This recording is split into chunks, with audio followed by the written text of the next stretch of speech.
Prezados alunos, bom dia. Dando continuidade aos nossos conteúdos, hoje essa videoaula nós vamos falar sobre o contrato de experiência e o contrato intermitente.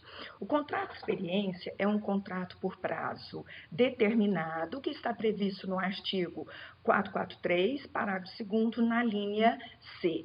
Este contrato ele é denominado como um contrato prova, ou seja, para que o empregador tenha conhecimento da prestação de serviço para verificar se o empregado realmente está apto a executar aquelas atividades e, da mesma forma, para que o empregado verifique se é aquela prestação de serviços que ele quer. Então, o contrato de experiência, normalmente, é denominado como um contrato prova.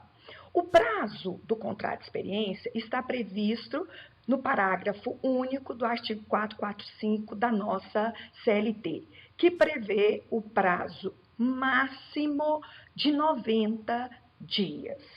E para o cômputo desses dias, nós vamos utilizar os meses calendários, ou seja, 28, 29, 30 e 31.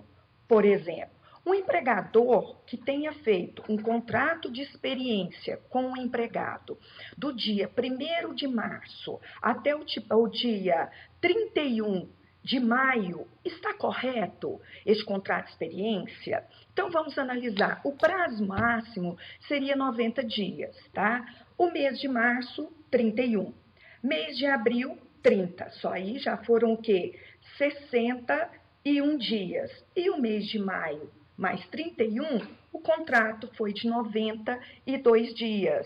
Então, esse contrato ele estaria errado e já passaria a ser um contrato por prazo indeterminado, tendo em vista que o contrato de experiência, o prazo máximo seria de 90 dias.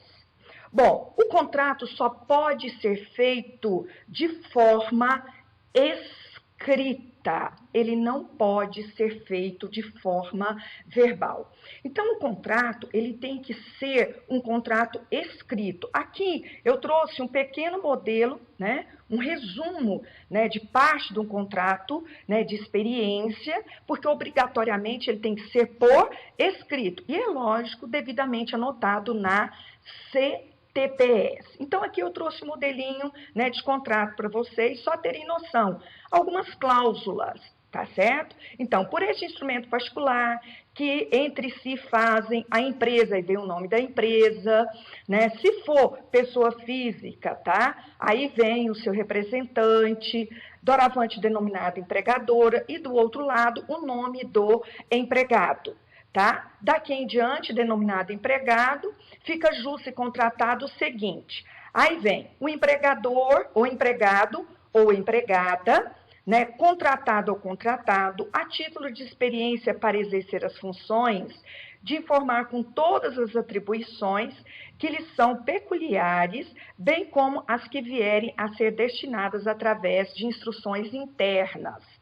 Tá? E aqui vem as cláusulas desse contrato, tá? É uma simples amostra de modelo de como seria um contrato de experiência. Então, o contrato ele só pode ser de forma escrita, não pode ser verbal como qualquer outro contrato, como já havia falado para vocês, que o contrato pode ser verbal ou escrito. Esse específico, que é o contrato de experiência, só pode ser de forma escrita, não vale de forma verbal. Mesmo que o contrato esteja anotado na CTPS, eu tenho que ter este contrato por escrito, senão ele será nulo, tá certo? E passa a ser um contrato por prazo indeterminado, não há validade se for verbal. Bom, este contrato, de acordo com o artigo 451 da CLT, ele pode ser prorrogado por uma única vez, igual aos outros contratos por prazo determinado. Tá? Normalmente, regra geral, o empregador ele faz um contrato de experiência, por exemplo, de 45, prorroga por mais 45, chegando o quê? A 90 dias. Ou ainda, no segundo exemplo, 30 mais 60, que se dá 90 dias. Ou ainda 60 30, 90 dias. Então, fica a critério do empregador, prorrogando 30, 60, 60, 30, 45, 45. Então, por quê? Só pode haver uma única prorrogação. Se o empregador fizer um contrato por 30 dias e prorrogar por mais 30, ele poderá prorrogar esse contrato? Não, ele não poderá prorrogar, porque se ele prorrogar, esse contrato passa a ser por prazo indeterminado. E uma questão, normalmente eu sempre, aviso aos meus clientes, ou a quem me pergunta, como deve ser comunicado a esse empregado que o contrato está para terminar.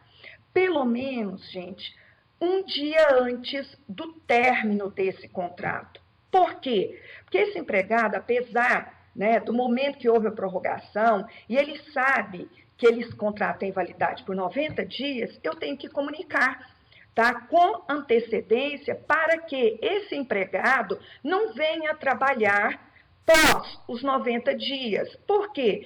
Se ele já começar a trabalhar após os 90 dias, o contrato passa a ser por prazo o quê?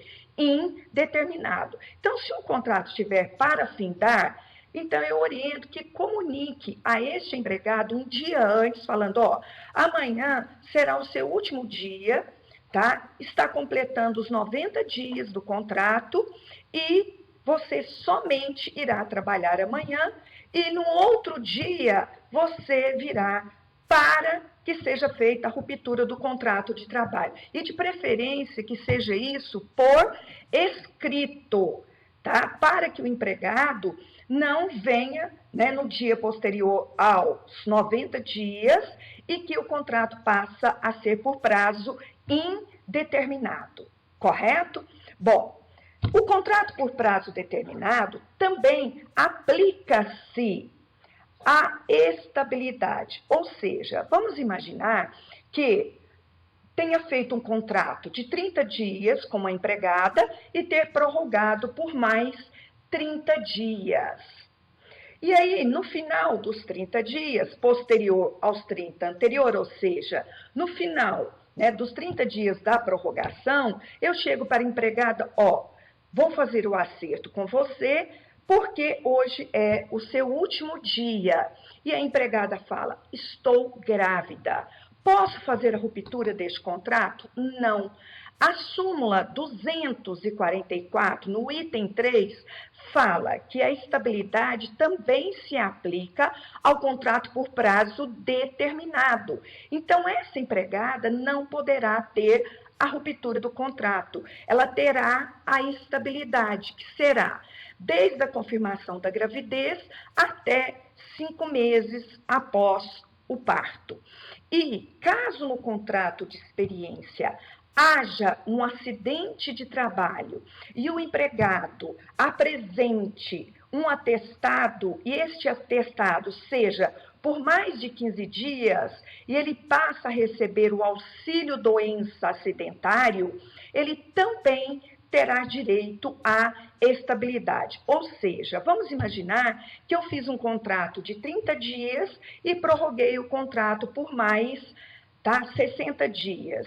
E 4 dias antes de terminar este contrato, o empregado tem um acidente e ele apresenta um atestado de 5 meses que ele não poderá estar executando a atividade. Os 15 primeiros dias, o empregador irá pagar o contrato, tá certo?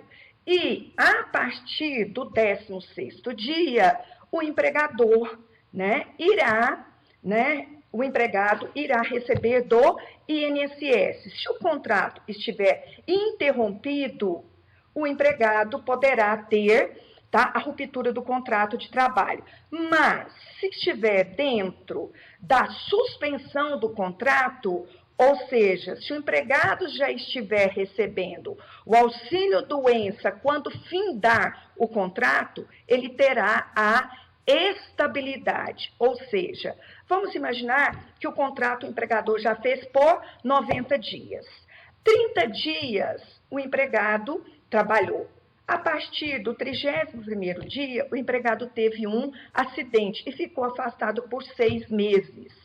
Então, a suspensão, ou seja, dentro do período do contrato que ele estaria trabalhando, ele está recebendo o auxílio-doença. Então, haverá o quê? A estabilidade. Quando ele retornar às suas atividades, ele terá a estabilidade de 12 meses, como prevê o item 3 da súmula 378 e também, né, o artigo 118 da Lei 8.213, que prevê que o empregado terá estabilidade de 12 meses quando ele retornar às suas atividades. E lembrando que a súmula 378 menciona que para que o empregado tenha a estabilidade, ele deverá estar recebendo o auxílio-doença acidentário. Ou seja, vamos imaginar que o empregado ele tenha, né, um contrato de experiência e está faltando 14 dias para terminar. Aí esse empregado tem um acidente, tá certo? Os 15 primeiros dias o empregador tem que pagar. Faltava 14 dias, então o empregador fez o quê? Pagou os 14 dias e fez a ruptura. Por quê? O empregado faltava 14 dias e não deu tempo dele receber o auxílio-doença acidentário. Então, ele pode fazer a ruptura. Só não poderá fazer a ruptura se for no caso do exemplo anterior, que eu mencionei para vocês que faltava, 60 dias para terminar. Ele apresentou um atestado, e ele passou a receber o auxílio-doença. O empregador pagou os 15 primeiros dias, não dava para findar o contrato, então ele passa a ter direito à estabilidade. Por quê? Porque dentro da vigência do contrato, ele estaria recebendo o auxílio-doença acidentário. Correto?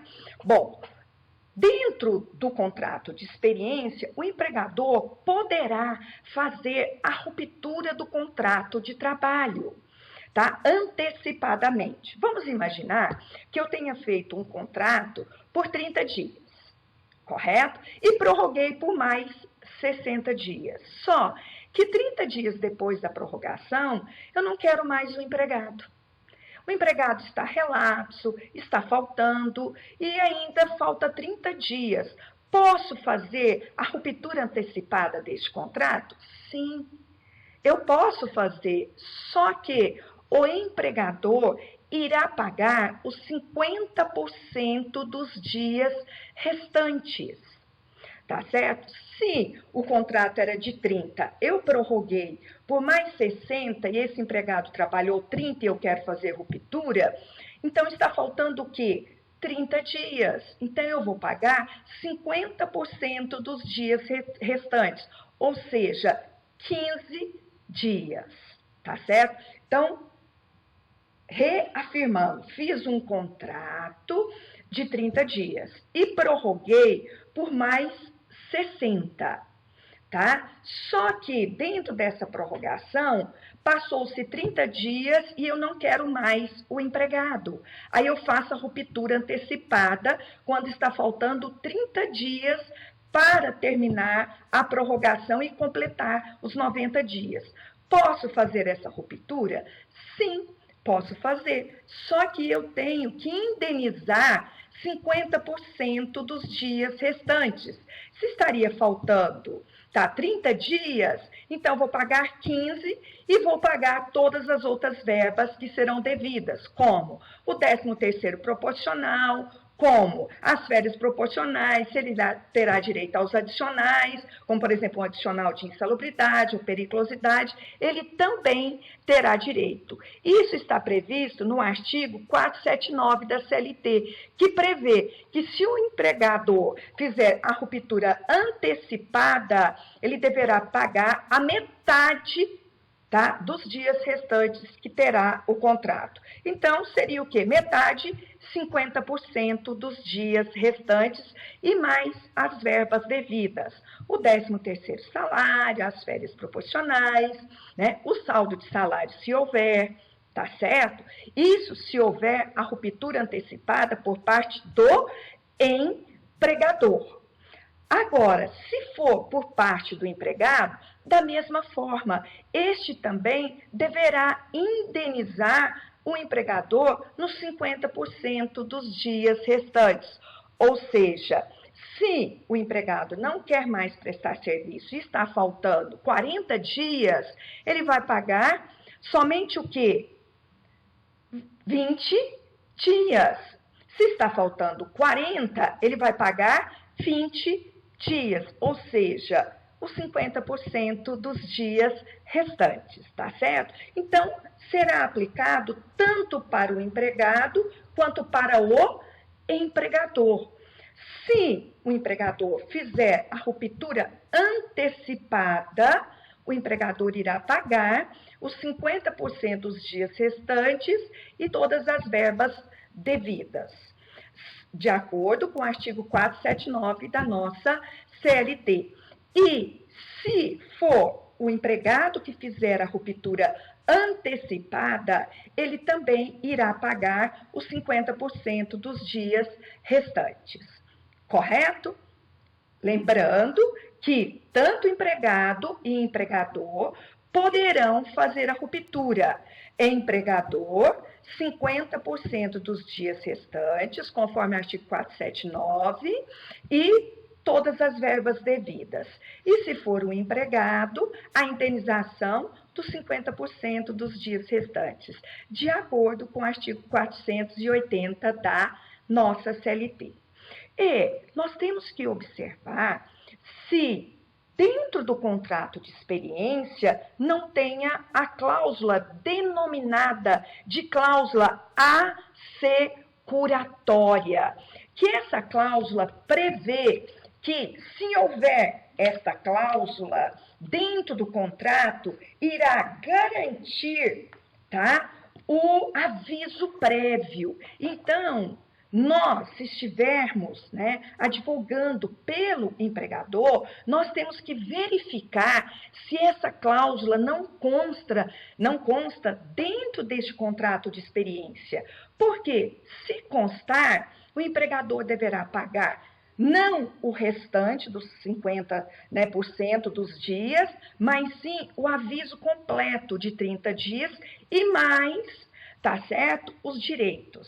Isso só cabe ao empregador pelo risco da sua atividade. E se for o empregado, ele continua pagando somente os 50% dos dias restantes. Isso está previsto, gente, no artigo 461 da CLT e na súmula 163 que eu vou ler para vocês. O que essa súmula prevê? Aviso prévio, contrato de experiência. Cabe aviso prévio nas rescisões antecipadas dos contratos de experiência na forma do artigo 481 da CLT. E isto, gente, só irá aplicar ao empregador. Tá? Então, dentro do contrato de experiência, se houver uma cláusula assecuratória, o empregador não irá pagar os 50%, e sim 30 dias do aviso prévio, mais férias proporcionais, mais 13º saldo de salário. Se for um empregado, ele continua pagando somente os 50% dos dias restantes. Então, essa cláusula só se aplica no caso da ruptura antecipada, tá certo? E no caso do empregador. E mais, no caso do empregador, o empregador também irá pagar a multa de 40% do saldo do FGTS. Então, se for o empregador, o que ele vai pagar? O aviso prévio, o 13º salário, as férias proporcionais, o empregado irá sacar o FGTS, tá? E também terá a multa de 40% do FGTS. Se for o empregado, aí simplesmente ele vai pagar os 50% dos dias restantes, no caso da ruptura antecipada. Correto? Qualquer dúvida, na nossa videoaula dessa semana, tá certo? Não é um vídeo aula, da nossa aula online, vocês podem estar tirando a dúvida com relação a isso, tá certo? Então, o contrato de experiência é um contrato prova, o qual o empregador, ele faz para verificar se este empregado realmente está apto para executar as atividades e o próprio empregado também verificar se ele quer continuar executando as atividades, tá? Lembrando que este contrato só pode ser por escrito, não pode ser de forma verbal. O modelo que está aí, que eu passei para vocês, e ainda, se houver uma gravidez dentro do contrato de experiência, a empregada terá estabilidade e, se houver um acidente de trabalho, se for empregado urbano e rural, ele tem que estar recebendo o auxílio doença, ou seja, o afastamento tem que ser por mais de 15 dias. E se for empregada doméstica, aí ela já gera a estabilidade no primeiro momento. Por quê? Os 15 primeiros dias, o empregador doméstico não paga, já é direto ao INSS, correto? E fazendo aqui um adendo com relação ao contrato por prazo indeterminado. Este contrato, ele não tem, tá certo? Pode ser feito um contrato de experiência anterior, tá certo? Passou os 90 dias, passa-se a ser contrato por prazo o quê? Indeterminado. Ou ainda, se o empregador fizer um contrato de experiência e fizer a prorrogação por mais de uma única vez. Se ele fizer 2 vezes, o contrato já passa a ser por prazo indeterminado, ou ainda se o contrato for mais de 90 dias, como eu dei o exemplo para vocês, do empregado que foi contratado para prestar serviços no 1º de março a 31 de maio, que o contrato, na realidade, não foi de 90 dias, e sim de 92. Por quê? Nós utilizamos os meses calendários. Então, março, 31, abril, 30, maio, 31, então deu-se 92 dias e esse contrato passou a ser por prazo indeterminado. Mas o empregador, às vezes, ele não faz um contrato de experiência, ele já quer um contrato por prazo indeterminado. Ele pode exigir uma experiência do empregado? Sim, desde que não seja superior a 6 meses. Então, ele pode fazer um contrato com o empregado e exigir que esse empregado tenha experiência, tá certo? Nessa prestação de serviços. E desde que não seja superior a 6 meses. Isso foi inserido pela nossa reforma trabalhista pelo artigo 442A da nossa CLT. Ou seja, pode o empregador exigir uma experiência do empregado para que ele seja contratado? Sim, desde que não seja pelo um prazo superior de 6 meses. Exemplo, Maria, eu quero, você se candidatou a esse cargo para a minha empresa. Você tem experiência de 6 meses? Sim. Então, já faço o contrato, tá certo? Então, não pode o empregador exigir uma experiência naquela atividade qual o empregado vai ser contratado, principalmente se ele já vai fazer um contrato por prazo indeterminado, tá? Que seja superior a 6 meses, correto? Então, gente, o contrato de experiência, ele é um contrato prova, o qual o empregador, ele pode fazer antes de um contrato por prazo indeterminado, o qual este contrato de experiência deverá ser por escrito, tá certo? E pelo prazo máximo de 90 dias, lembrando que o cômputo será dentro do mês calendário, correto? E este contrato também só poderá ser feito de forma verbal, tá certo? Não, desculpa, só pode ser feito de forma escrita, não pode ser feito de forma verbal. igual os outros contratos. Então, contrato de experiência, prazo máximo 90 dias, podendo ser prorrogado por uma única vez. Este contrato só pode ser feito de forma escrita. Correto?